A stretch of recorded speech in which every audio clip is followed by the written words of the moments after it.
Hi friends, स्वागत है आप सबका जीके स्टडीज़ में। आइए ये फाइनल सीरीज़ में हम लोग पर्यावरण का प्रश्न देखेंगे, जो कि 100 यानी 101 प्रश्नों का ये संग्रह होगा और ये काफ़ी महत्वपूर्ण होगा आप सभी के लिए, तो इसे ज़रूर देखें। अगर कोई भी प्रॉब्लम हो तो आप मेरे व्हाट्सअप नंबर 9939594899 पे कमेंट कर सकते हैं या कुछ डिस्कस कर सकते हैं। चलिए हम लोग प्रश्न को देखेंगे, जो कि एनसीईआरटी से लिया गया है।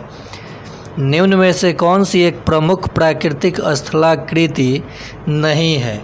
मतलब इसमें से कौन प्राकृतिक स्थल नहीं है, यही ये पूछना चाहता है। पर्वत प्रकृति के द्वारा बनता है, पठार भी, मैदान भी, और ये जो अधिविश्वास है ये प्राकृतिक स्थल नहीं है। समझ गए होंगे आप लोग। देखिए बहुत सारे प्रश्न यूं ही चुटकियों में बन जाएंगे। चलिए अगला प्रश्न देखते हैं। स्थलीय भाग जो तीन तरफ से जल से घिरा हो उसे क्या कहते हैं? तो उसे हम लोग प्रायद्वीप कहते हैं।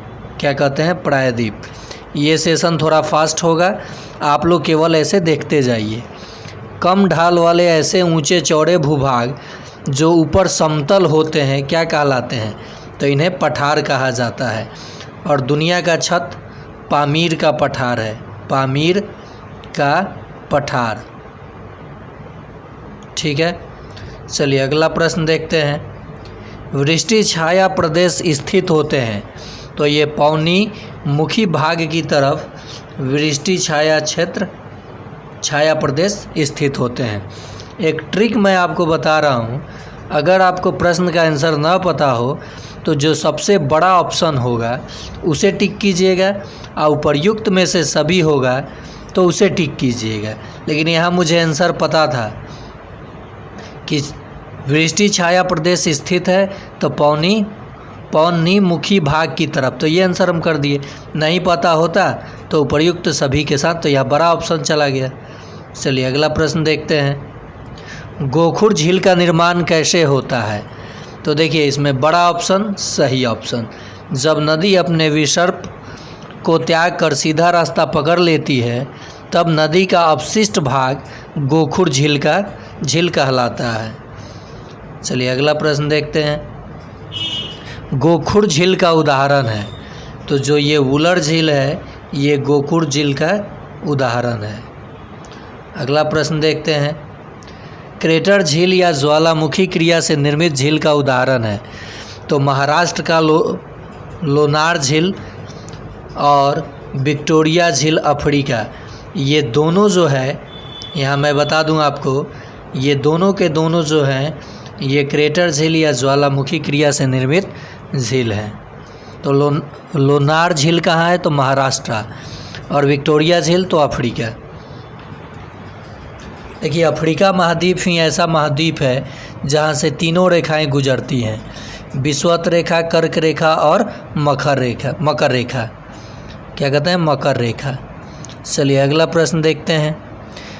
गद्दी, बकरवाल, मोटिया जनजाति कहाँ निवास करती हैं?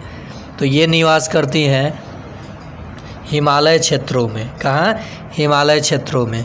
और ये सेशन सीटेट, साथ ही साथ झारखंड टेट, उत्तराखंड टेट, इन सब के लिए महत्वपूर्ण होगा। आप सभी भी इसे ज़रूर देखें। निम्न में कौन सा लैंगून या अनूप झीलों का उदाहरण नहीं है? तो कौन लैंगून या अनूप झीलों का उदाहरण नहीं है? तो ये आपका ऑप्शन हो जाएगा कोलेरू झील। कौन? कोलेरू झील। चलिए अगला प्रश्न देखते हैं। विश्व का सबसे बड़ा नदी द्वीप कौन सा है? तो ये माजुली नदी द्वीप विश्व का सबसे बड़ा नदी द्वीप है। कौन? माजुली। अगला प्रश्न। परितंत्र की विभिन्न खाद्य श्रृंखला का आपसी जुड़ाव कहलाता है। तो परितंत्र का विभिन्न खाद्य श्रृंखला का आपसी जुड़ाव क्या कहलाता है? तो ये खाद्य जाल कहलाता है। क्या कहलाता है? खाद्य जाल। जैविक तथा अजैविक पर्यावरण का पारस्परिक अंतर संबंध कहलाता है। तो ये क्या कहलाता है? जैविक और अजैविक, तो ये परितंत्र कहलाता है। माजुली द्वीप कौन सी नदी में स्थित है? तो ये माजुली अमेजन नदी में स्थित है।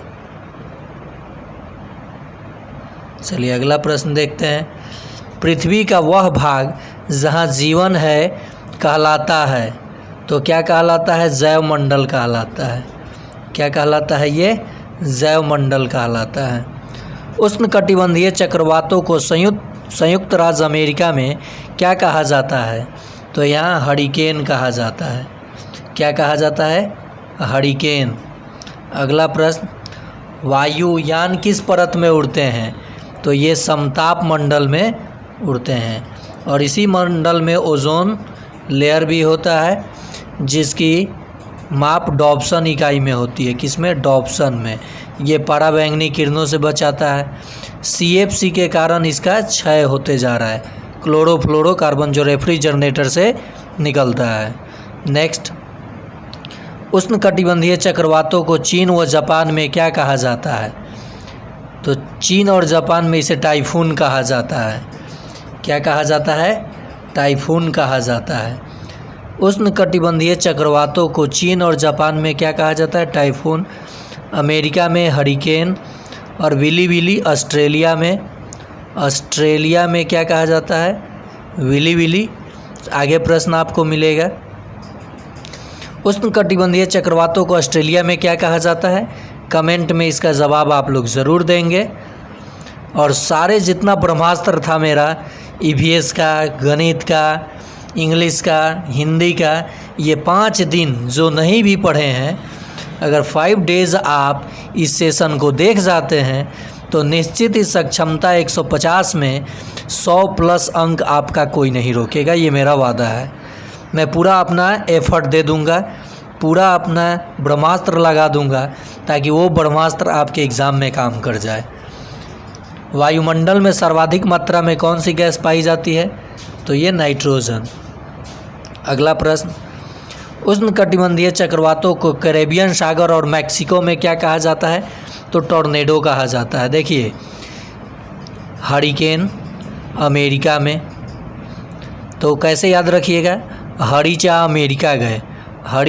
अमेरिका गए। मैक्सिको और कैरेबियन सागर में टॉर्नेडो कहा जाता है। टाइफून कहा जाता है जापान में। टाई पहनकर जापान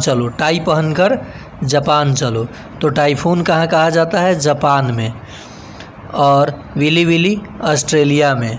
जब ऑस्ट्रेलिया जीत जाता है कोई कप, बहुत सारा कप जीतता है, जीतने के बाद ये विली विली करते रहता है दूसरे देशों को, तो विली विली ऑस्ट्रेलिया में। अगला, वायुमंडल में कार्बन डाइऑक्साइड गैस की मात्रा पाई जाती है 0.03%। ये आंसर हो जाएगा। और देखिए, ये वायुमंडल यानी पृथ्वी पर तापमान को बनाए रखने में भी मदद करती है, कार्बन डाइऑक्साइड और जलवाष्प। अगला प्रश्न, वायुमंडल में ऑक्सीजन की मात्रा लगभग पाई जाती है, तो होती है 20.9, जिसको राउंड फिगर में हम लोग 21% मान लेते हैं, 21%। अगला प्रश्न, असत्य कथन का चयन कीजिए। स्थलमंडल, जलमंडल एवं वायुमंडल तीनों पारस्परिक अंतर संबंध से पृथ्वी पर जैवमंडल का विकास हुआ। चलिए, यहाँ तक तो सही है। जैविक अजैविक पर्यावरण के पारस्परिक अंतर संबंध को ही परितंत्र कहते हैं, ये भी बिल्कुल सही है, ये दोनों सही गया। खाद्य श्रृंखला में बाज तृतीयक उपभोक्ता है। बाज, शेर, बाघ, ये सब तृतीयक, मांसाहारी को तृतीयक उपभोक्ता कहा जाता है। हिंद महासागर में मैनाकी पर्वत समुद्र तल से 10,205 मीटर ऊंचा है, जो कि गलत है। यही आंसर आपका। देखिए, यहाँ और भी आपको आंसर मिल गया। खाद्य श्रृंखला में प्राथमिक उपभोक्ता शाकाहारी को कहा जाता है। जितने शाकाहारी होंगे जो पादप प्लांट को खाएंगे, शाकाहारी को कौन खाएगा? मांसाहारी, जो द्वितीयक उपभोक्ता। सर्वाहारी को हम लोग कहते हैं द्वितीयक उपभोक्ता। जैसे आपका कुत्ता हो गया, मनुष्य हो गया, और मांसाहारी जिसके बाद उसको कोई नहीं खाए, बाघ को कोई खाएगा तो वो तृतीयक उपभोक्ता में आ जाते हैं। इसका मैं एक वीडियो बना दूंगा। सीधी सी बात याद रखिएगा, जो शाकाहारी होते हैं प्राथमिक उपभोक्ता, सर्वाहारी द्वितीयक उपभोक्ता और मांसाहारी तृतीयक उपभोक्ता। इससे प्रश्न बनेगा ही बनेगा। चलिए यहाँ से प्रश्न देखते हैं 24 नंबर। वायुमंडल में सर्वाधिक पाई जाने वाली गैसें नाइट्रोजन, ऑक्सीजन, समस्त गैसों का लगभग कितना प्रतिशत है? तो ये 99% से अधिक है। 99% नहीं, 99% से ये अधिक है। आर्द्रता मुख्य रूप से किस मंडल में पाई जाती है? तो आर्द्रता क्षोभ मंडल में, यानी जितनी प्राकृतिक घटनाएं होंगी, बादल का गरजना, बारिश का होना, ये सब किस में? क्षोभ मंडल में। आयन मंडल में रेडियो तरंगे, बहिर्मंडल में हाइड्रोजन और हीलियम गैस की मात्रा सर्वाधिक होती है, और समताप मंडल में वायुयान का संचालन होता है, चालन होता है, संचालन नहीं। ओजोन गैस मुख्यतः कौन से मंडल में पाई जाती है? तो ये समताप मंडल में, O3। इसको कौन सा गैस क्षति पहुंचा रहा है? तो CFC।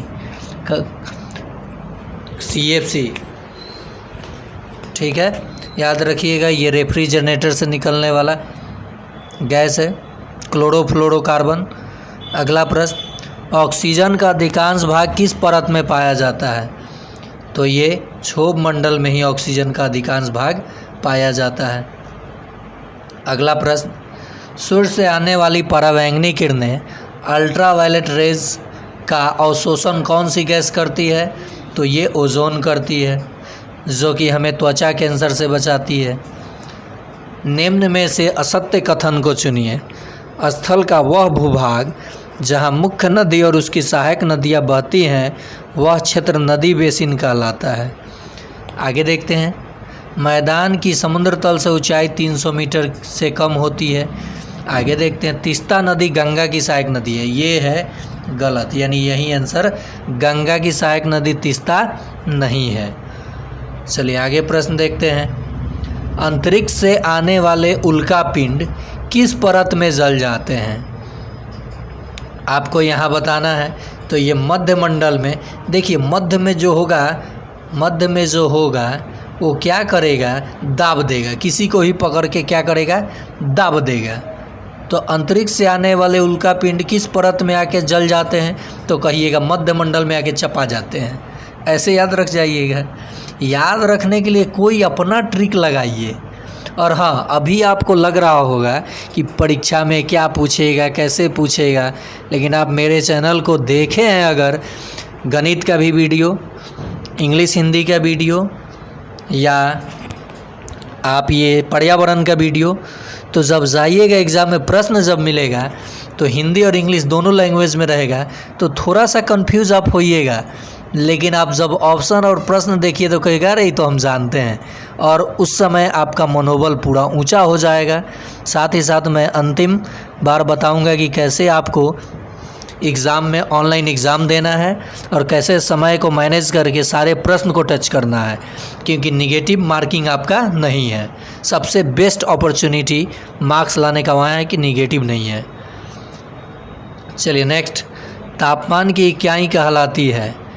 तापमान मापने की इकाई सेंटीग्रेड और फ़ारेनहाइट दोनों कहलाती हैं।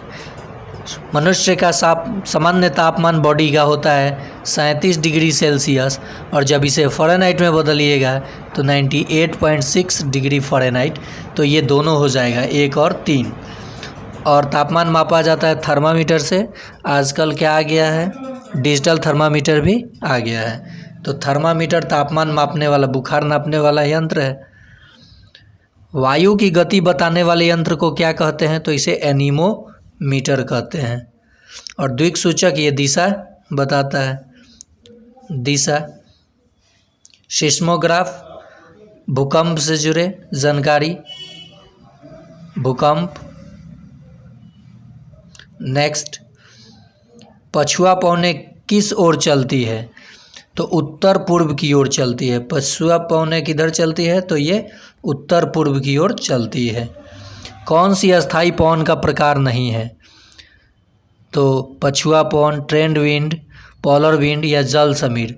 जल समीर जो है ये अस्थाई पवन नहीं है। कौन सा अस्थाई पवन का प्रकार नहीं है? तो ये जल समीर जो है नहीं है। अगला प्रश्न, जलवाष्प के संदर्भ में निम्न कथनों में से असंगत को छांटिए। वायुमंडल में विद्यमान गैसीय जल को जलवाष्प कहा जाता है। जलवाष्प क्षोभ मंडल व समताप मंडल में पाई जाती है। जलवाष्प को आर्द्रता भी कहते हैं। धरातल से ऊंचाई बढ़ने पर इसकी मात्रा लगभग कम होते जाती है। असंगत को छांटना है। गैसीय जल को जलवाष्प कहा जाता है। ये पहला ही, इसे डाउट में रख लीजिए क्योंकि मैं यहाँ थोड़ा कंफ्यूज हो रहा हूँ। अगला देखिए, निम्न में से किसे शांत मंडल कहा जाता है? तो समताप मंडल को, ट्रोपोस्फेयर को। ट्रोपोस्फेयर को क्या कहा जाता? समताप मंडल। अगला प्रश्न, वर्षा के वितरण को प्रभावित करने वाले कारक हैं कौन कौन? तो पर्वतों की दिशा, ये सही है। समुद्र से दूरी, बिल्कुल सही है। पवन, ये भी सही है। धरातल का स्वरूप, ये भी सही है। तो ये हो जाएगा 1 2 3 4। अगला प्रश्न, संचार की दृष्टि से कौन सी परत अत्यधिक महत्वपूर्ण है जहाँ से रेडियो संचार तरंगे? तो आ जाइए आयन मंडल में। रेडियो संचार तरंगे की जब भी बात करें तो कहाँ आइएगा? आयन मंडल में। वायुयान कहाँ उड़ान भरती है? समताप मंडल में। समताप, तापमान समान होगा। और आर्द्रता सबसे ज़्यादा क्षोभ मंडल में। प्राकृतिक घटनाएं क्षोभ मंडल में। नेक्स्ट, बहिर्मंडल में मुख्यतः कौन सी गैस पाई जाती है? तो हाइड्रोजन और हीलियम। हाइड्रोजन और हीलियम। तापमान मापने वाले यंत्र को, तो ये थर्मामीटर। और इसमें जो द्रव पदार्थ भरा होता है वो धातु होता है पाड़ा, जो कि लिक्विड स्टेट में होता है। धरातल से क्षोभ मंडल में ऊपर की ओर जाने पर औसतन प्रति 165 मीटर की ऊंचाई पर कितने डिग्री तापमान कम होता है? तो 1 डिग्री सेल्सियस तापमान कम होता है। अगला प्रश्न, वायु दाब मापने वाले यंत्र को क्या कहते हैं? तो वायु दाब मापी कहा जाता है और बैरोमीटर। ये दोनों हो जाएगा, ये दोनों हो जाएगा। अगला प्रश्न, निम्न में अस्थाई पवनें हैं पछुआ, ध्रुवीय, व्यापारिक। तो ये आपका हो जाएगा उपर्युक्त सभी। नेक्स्ट, पछुआ, ध्रुवीय। यहाँ इस प्रश्न को डाउट में आप रख लीजिए, ठीक है, क्योंकि यहाँ आंसर 2 पे भी मेरा ध्यान जा रहा है पछुआ, क्योंकि व्यापारिक पौने ये जो है अस्थाई नहीं है और ध्रुवीय पौने भी अस्थाई नहीं है। तो इसको आप स्टार मार्क कर लीजिए, देख लीजिएगा। चिनुक, फोहन और मिस्ट्रल इत्यादि किसके प्रकार हैं? तो ये पवन के प्रकार हैं, स्थानीय पवन के। ये जो चिनुक है ये अमेरिका का पवन है, ये स्थानीय पवन के नाम है। विश्व में सर्वाधिक वर्षा कहाँ होती है? तो शीतोष्ण कटिबंधीय क्षेत्रों में, उष्ण कटिबंधीय क्षेत्रों में, विषुवत रेखीय क्षेत्रों में। तो ये विषुवत रेखीय क्षेत्रों में जो है सर्वाधिक वर्षा होती है। विश्व की औसतन वार्षिक वर्षा होती है, तो ये विश्व में 117 सेंटीमीटर औसतन वर्षा होती है। सर्वाधिक वायुदाब समुद्र तल पर होता है। वायुमंडल में ऊपर की ओर जाने पर वायुदाब तेज़ी से कम हो हवाएं निम्न, नहीं, ये गलत है, असत्य ये है। हवाएं उच्च वायुदाब से निम्न वायुदाब की ओर जाती है और ये उल्टा दे दिया है। अगला, वायु की गति बताने वाले यंत्र को क्या कहते हैं? तो इसे एनीमोमीटर कहते हैं। निम्न में फोहन व मिस्ट्रल पौने कहाँ चलती हैं? फोहन और मिस्ट्रल पौने यूरोप में चलती हैं। कहाँ? यूरोप में। नेक्स्ट, भूमध्य रेखा पर प्रतिदिन होने वाली वर्षा का प्रकार है। तो ये भूमध्य रेखा पर, तो ये संवहनीय वर्षा है। उष्ण शीतोष्ण कटिबंधीय के तटीय क्षेत्र में औसतन वर्षा कितने सेंटीमीटर? उष्ण शीतोष्ण कटिबंध, तो ये 50 से 100 सेंटीमीटर पे जाएंगे, लेकिन आप इसे स्टार मार्क कर लीजिए, देख लीजिएगा आप लोग। खांसी पहाड़ियाँ भारत में निम्न में से किस राज्य में पाई जाती हैं? तो खांसी जयंतियाई कहाँ? तो मेघालय। आ जाइए मेघालय। सिक्किम जो है भूटान, चीन और नेपाल के साथ अपना सीमा साझा करती है। चलिए आगे देखते हैं प्रश्न। शीतोष्ण चक्रवात के संदर्भ में असत कथन चुनिए। शीतोष्ण कटिबंधीय चक्रवात उष्ण कटिबंधीय चक्रवात की तुलना में तीव्र गति से चलती है। बिल्कुल गलत, यही आंसर हो जाएगा। शीतोष्ण कटिबंधीय चक्रवात जो हैं इनसे उष्ण कटिबंधीय चक्रवात की तुलना में तीव्र नहीं, उष्ण कटिबंधीय तीव्र गति से चलती है। प्रति चक्रवात में हवाओं के केंद्र से चारों ओर अपसारी होने के कारण प्रायः मौसम साफ रहता है तथा वर्षा अधिक होती है। ये आपका उत्तर बिल्कुल सटीक हो जाएगा। वांस हिल किस देश में स्थित है? तो वांस हिल जो है ये तुर्की में स्थित है, टर्की में स्थित है वांस हिल। सामान्य गर्म महासागरीय धाराएं उत्पन्न होती हैं, तो ध्रुव के निकट, भूमध्य रेखा के निकट, ये 1 और 2 दोनों हो जाएगा। वह प्रक्रम जिसमें जल लगातार अपने स्वरूप बदलता रहता है, महासागर वायुमंडल एवं स्थल के बीच चक्कर लगाता रहता है, क्या कहलाता है? तो ये जल चक्र कहलाता है। क्या कहलाता है? जल चक्र। जल लगातार अपने स्वरूप बदलता रहता है, महासागर वायुमंडल एवं स्थल। वर्षा होगा, जलवाष्प बन के वायुमंडल में बादल बनेगा, तो ये जल चक्र के नाम से जाना जाता है। निम्न में दो बार नियम से महासागरीय जल का उठना एवं गिरना क्या कहलाता है? तो ज्वार और भाटा। पृथ्वी और चंद्रमा के बीच गुरुत्वाकर्षण बल के कारण ज्वार और भाटा, सूर्य और चंद्रमा के बीच। चलिए आगे देख लिया जाएगा उस प्रश्न को। सुनामी किस भाषा का शब्द है? शब्द नहीं, शब्द। तो ये जापानी भाषा का शब्द है। अगला प्रश्न, राजस्थान का टोंक शहर किस नदी के किनारे बसा हुआ है? चंबल, लूनी, बनास। तो ये बनास नदी के किनारे बसा हुआ है। अगला प्रश्न, पृथ्वी पर मौजूद समस्त जल का कितना प्रतिशत जल पीने योग्य है? तो ये 2.5% पीने योग्य है। सुमेलित करना है, आजकल ये प्रश्न प्रचलित रह रहा है, तो निम्न युग्मों को सुमेलित करें। तो देखिए यहाँ लंदन टेम्स नदी के किनारे बसा है, तो बी का 3 मात्र एक ही ऑप्शन में है, 3 नंबर में। लंदन टेम्स नदी के किनारे, तो ये बी का 3 कहाँ है? तो सिर्फ एक ही ऑप्शन में, यही आंसर हो जाएगा। अगला प्रश्न, निम्न में मृत सागर की स्थिति है जॉर्डन और इजराइल के बीच। ये जॉर्डन और तुर्की, तो ये इजराइल के बीच। इसे स्टार मार्क कर लीजिए, आप लोग देख लीजिएगा एक बार। नहीं, सही ही है, जॉर्डन और इजराइल के बीच में ही मृत सागर स्थित है। भारत में जल प्रदूषण निवारण एवं नियंत्रण कानून कब बना था? तो ये बना था 1974 में। कब बना था? 1974 में। भारत में पर्यावरण संरक्षण कानून कब बनाया गया था? तो पर्यावरण संरक्षण कानून 1986 में बनाया गया था। टाइगर प्रोजेक्ट, तो ये बनाया गया था, टाइगर परियोजना 1972 में। गोल्ड ऑफ फ्यूचर या ब्लू गोल्ड किसे कहते हैं? तो ये जल को हम लोग ब्लू गोल्ड के नाम से, गोल्ड ऑफ फ्यूचर या ब्लू गोल्ड के नाम से जल को जानते हैं। जल में किस तत्व की अधिकता के कारण लोगों की को हड्डियों संबंधी बीमारियों का सामना करना पड़ता है? तो फ्लोराइड के कारण। किसके? फ्लोराइड के कारण।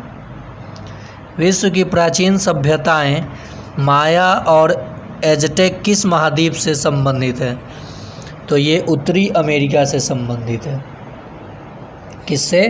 उत्तरी अमेरिका से। श्रीनगर, तो ये डल झील। दो का एक, कहीं दो का एक है? दो ऑप्शन में है। डुलुथ, दूरी, सुपीरियर, तो ये शिकागो, तो श्रीनगर, डल। दो का एक दो जगह है, तो इसका आंसर हो जाएगा 4।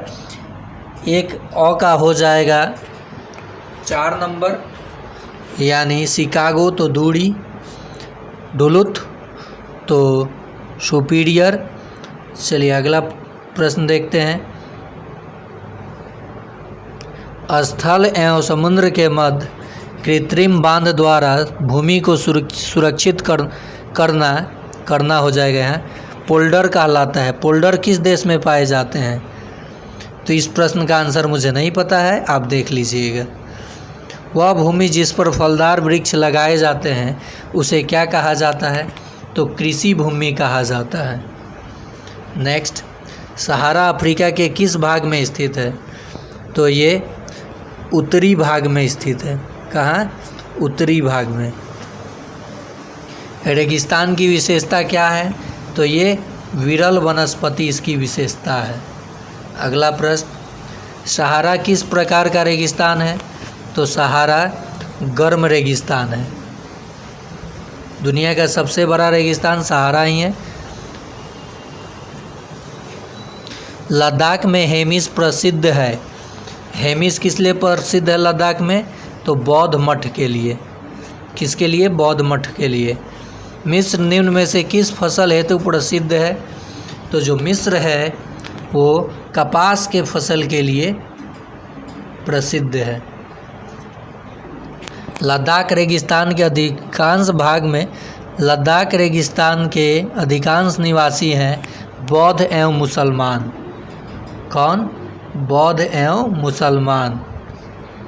भूमि संरक्षण के उपाय है मृदा अपरदन को कम करना, वृक्षारोपण, अति पशुचारण पर रोक, उपर्युक्त सभी। तो ये आंसर आपका हो जाएगा।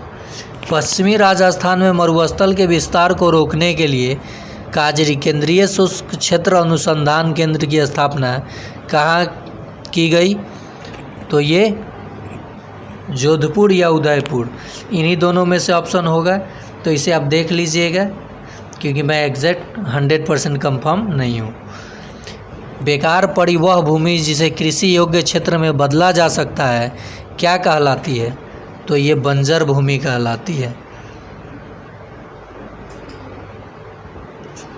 वह विस्तृत भूभाग जो प्राकृतिक वनस्पति से ढका हो क्या कहलाता है? तो ये प्राकृतिक वनस्पति से, वह विस्तृत भूभाग, तो ये जो प्राकृतिक वनस्पति से ढका हो ये वना भूमि कहलाएगा। अगला, भूमि का उपजाऊपन बढ़ाने के लिए किसानों द्वारा 1 या 2 वर्षों के लिए खाली छोड़ी गई भूमि को क्या कहते हैं? तो वर्तमान परती भूमि कहते हैं। सर्वाधिक कृषि भूमि वाला देश कौन सा है? तो ये अपना भारत है। अगला प्रश्न, कृषि भूमि का प्रतिशत विश्व के कुल भौगोलिक क्षेत्र का कितना प्रतिशत है? तो ये 11% है। अगला प्रश्न, भूमि अवनयन के प्रमुख कारण है अधिक सिंचाई, अत्यधिक खनन, वनों की कटाई या उपर्युक्त सभी। तो ये आंसर आ जाएगा आपका। भूमि, ये तो आप देख लिए अभी। रसदार फलों वाले वन पाए जाते हैं, तो ये कहाँ पाए जाते हैं? रसदार फलों वाले शीतोष्ण सदाबहार वन में। कहाँ? ये भी स्टार मार्क कर लीजिए। अगला प्रश्न देखते हैं, खेजरली बलिदान संबंधित है, तो ये वन संरक्षण से संबंधित है।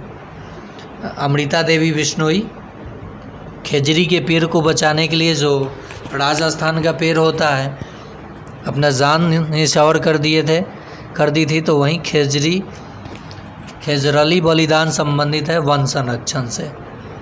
अगला प्रश्न, उष्णकटिबंधीय सदाबहार वनों को ब्राज़ील में क्या कहा जाता है? तो इसे ब्राज़ील में कंपोज कहा जाता है।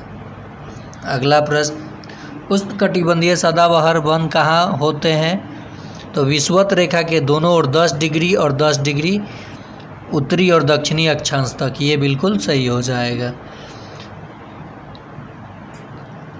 तो इसका आंसर हो जाएगा 2 और 3।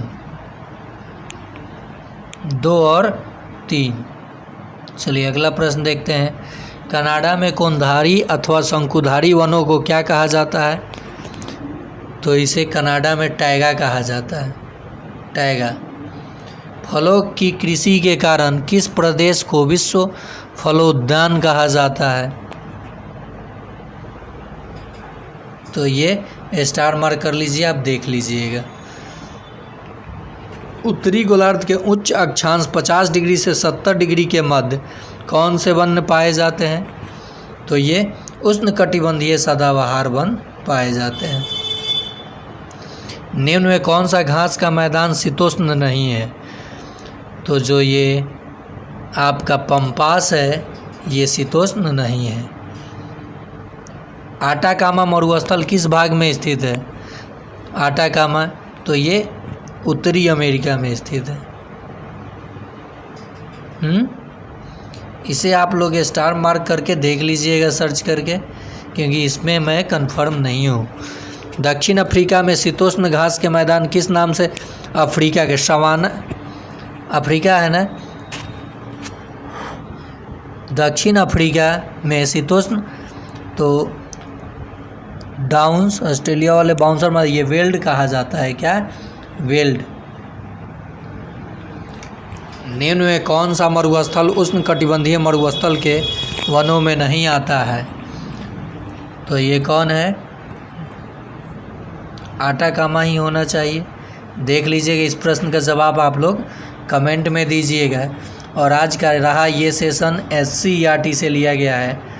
SCERT से लिया गया सारा प्रश्न है, जो कि आपके पर्यावरण में काफ़ी मदद करेगा। आप इसे एक नज़र में देख जाएं। साथ ही साथ ये सीटेट, झारखंड टेट और उत्तराखंड टेट, साथ ही साथ हरियाणा टेट के VS के लिए भी महत्वपूर्ण है। तो आज के लिए इतना ही। फिर मिलते हैं अगले पार्ट में मैथ के मैराथन में।